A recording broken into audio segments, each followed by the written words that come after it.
Hello, great leaders. Today, we are going to discuss the human brain in connection to how we can raise or how we can bring out the genius in our children. The human brain is divided literally into two hemispheres, and although they are designed to work together, each one of them has a vastly unique personality and abilities. They have something that make them, there's a lot of differences between them. That's what I can say. You have the right hemisphere and you have the left hemisphere. The left side of the brain processes linear, concrete, factual information and is the key to language and logic. Now what we mean is that this left side of the brain is systematic, logical and organized. This is how our curriculum is based. Most curriculum is highly left side, favors left side of the brain, logical, systematic, organized. The good thing is some curriculum today, they've started bringing music into it, physical exercise, other activities that will make children to stimulate their creative side of the right side of the brain. Now, the right side of the brain processes creative, intuitive, multisensory images. That's there. The right side is creative and intuition. Yes.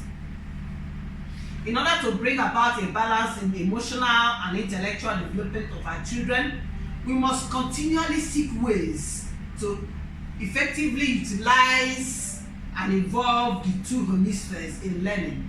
We have to marry the right and the left aspects of activities to be able to bring out the best in a child. Now, the midbrain links to the right hemisphere first from age 0. The child's right brain begins to function from age 0. While the bridge between the right and the left brain develops at about 2 years of age. It's the main brain that first links to the right brain at age 0. That's why a child, as he's sucking the mother's breast, is observing and beginning to love the mother, and there's a bonding. It's going on. Then by age 2, the right and the left brain, they are coming together. They link. There begins to be a bridge between them. Now the left brain is not fully utilized until a child is about age 4 and 6. Some come as far as like age 9. They say those is slow learners that they do not develop fast. And this means that the right brain is wide open for learning input between age 0 and age 3. At that time, the child can believe anything. The child can, create anything, provided you give the materials that you can imagine a lot without limits. After age 3, children begin to actively shift to the left logical side, the left side of the brain. At this point, if the right hemisphere is left unchallenged or unused, or if a child is a predominantly left brain learning, that's if you put a child in a predominantly left brain learning environment, then the left brain will dominate. So remember, our duty as parents and teachers is to bring a balance between the right and the left, so that the child will not just be only logically systematic and organized. The child should also be creative. The child should also develop some faith, some courage, that you can do a lot of things without being hindered. We are not saying that the child should go and do dangerous things, and we say we know what we are talking about. Now there's what we call bridging effect. The time when a child's brain links to the left hemisphere is called bridging. Remember, the child's brain links first to the right hemisphere from age 0. We say from age 0 to age 3, the right hemisphere is predominant. It dominates the child. The child learning more creatively, more intuitive. Then by the time this child's brain links to the left hemisphere, it's called bridging. You can tell when a child's brain has bridged when he starts speaking full sentence, coordinating sentences, using logic, beginning to write, read, count, understand things. Before bridging happens, anything is possible. And even after bridge happens, anything is still possible, provided that you encourage both the right and the left side of the brain. Children in the right brain mode know no limits. Their creativity is high. They can do almost anything they want because they believe that nothing is impossible. After bridging happens, anything is still possible, as I said. Yes, provided the right brain is not stifled, it's not molded, it's not left unused, but nurtured alongside the left brain. Note again, each child develops at his own pace. So take it easy. Don't force a child to, because one child is learning faster than the other child, you level that one that is dolly. No. This dolly child, when times he bridges, will actually outdo the other person. So there is a slow learner does not make him a non-genius. They are all geniuses in their own way, but they all develop at different points and time in these children. These ages are nearly milestones that have been documented for clinical research. So, as you say that the bridging happens between 4 and 6 years does not mean, we have seen children develop the link to the left brain much later or much earlier. Anyhow, some educators believe that Albert Einstein, the mathematician, did not experience the bridging until age 9.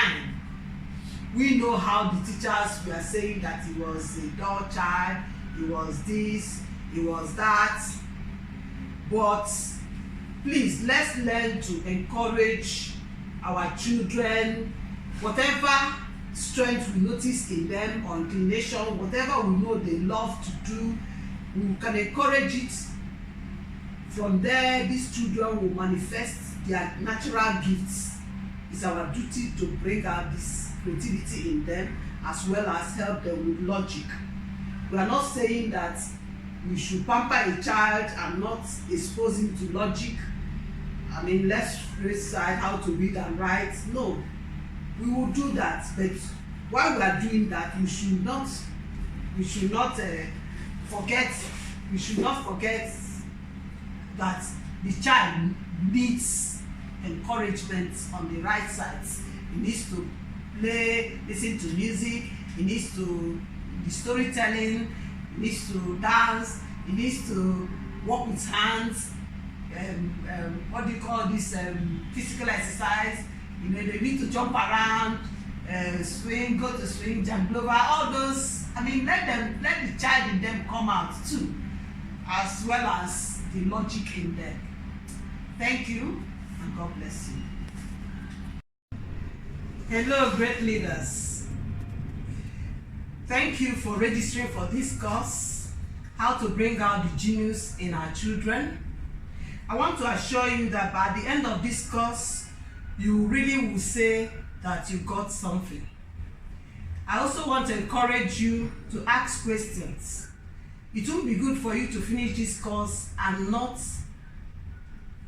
confidently say, I can handle any child that comes along my way, and even if he's the dullest child, I can ignite the genius in this child and make him a star. That's what you are going to be after this course.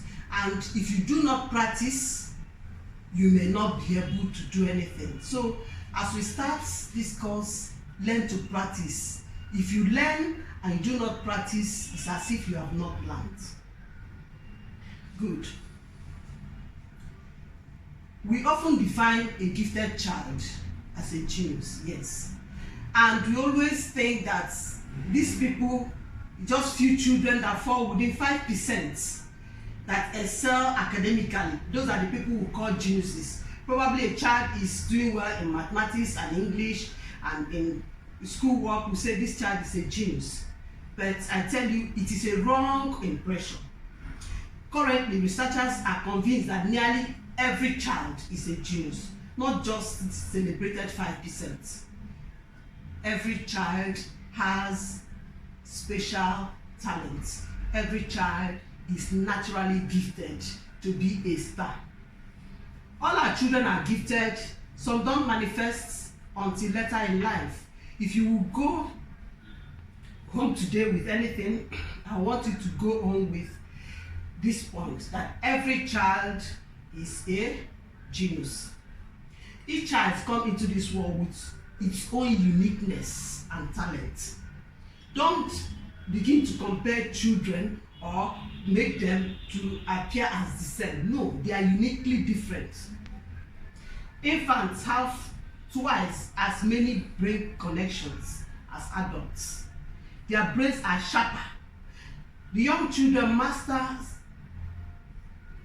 like a young child masters his own native language without formal education. It's natural to him to learn to speak the dialect of the parents and where he grew up. I mean, the environment.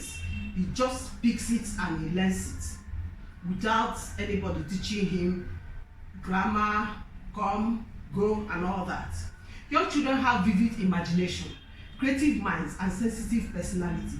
They are full of their intuition is sharp. Their creative mind is very alert. It is imperative that we as educators, teachers, parents, should help preserve these genes in our children as they mature into adulthood, so they can influence their world most positively. We are crying that Nigeria is not doing well, it's because we were not groomed well. We were not in the school. We are not taught discipline. Even the moral instruction that we used to have is no longer. They don't teach moral instruction in schools anymore. Children, adults, everybody is a beggar in Nigeria. No one wants to work anymore. Everyone wants free money, free things.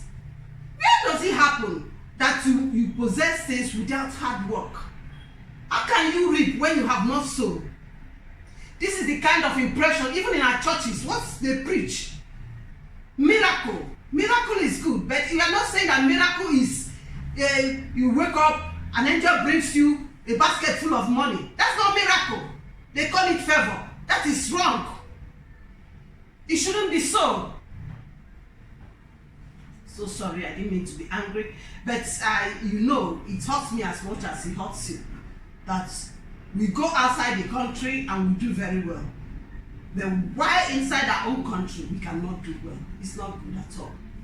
Unfortunately, there are strong forces working at home and in school and even in the environment to stifle this child's genius. So we will have to work on this child so that the genius will, instead of being dampened or stifled, will come out and blossom. The good news is that there are so much we can do as teachers and parents to help these children awaken their natural genius, the genius that can blossom, you know, and the child will begin to manifest as a star. First and foremost, adults need to awaken their own natural genius. How can you help a child when you yourself are not a genius? You have to find within ourselves our creativity and our natural inclination. We have to discover ourselves, know yourself. That is what Socrates, a Greek philosopher, said, know yourself. Take time, assess yourself, your strengths and weaknesses, and know where to improve yourself. Begin to change your own mind, your own attitude towards life. Know that no matter what you are earning today, that is not your destination. That's not a seal for you. You can earn more, you can do more, you can be more. When you have that confidence that you can, by the help of your Creator, do great things, things that you never imagined, then you can also be able to awaken this genius in a child. But when you are negative, when you don't even believe yourself, when you don't even know that you can do much to help a child, how can you? You see, children, when they are surrounded by adults who are curious and creative, they themselves will get awakened. The genius in them will spark out into action because they have been stimulated by an adult that is also a go-getter. Second, adults need to provide simple activities to activate the genius of children. Things like storytelling, toys, games, educative games. It must not be computer games, physical things. When we are children, we know how to build creative things that they can do and that will stimulate them. Albert Einstein said that a simple magnetic compass awakens his love for learning. We know what he's doing in mathematics, the discovery, about the ingenuity of this man. But he was a slow learner. During his own time, he was called a dollar, that he was a what do they call it here? They say dodo brain. That is a dull child. But eventually you will see how you can see most of these people will call dull children. They are really very highly talented. They only need stimulation, they need encouragement, and their genius will spark out.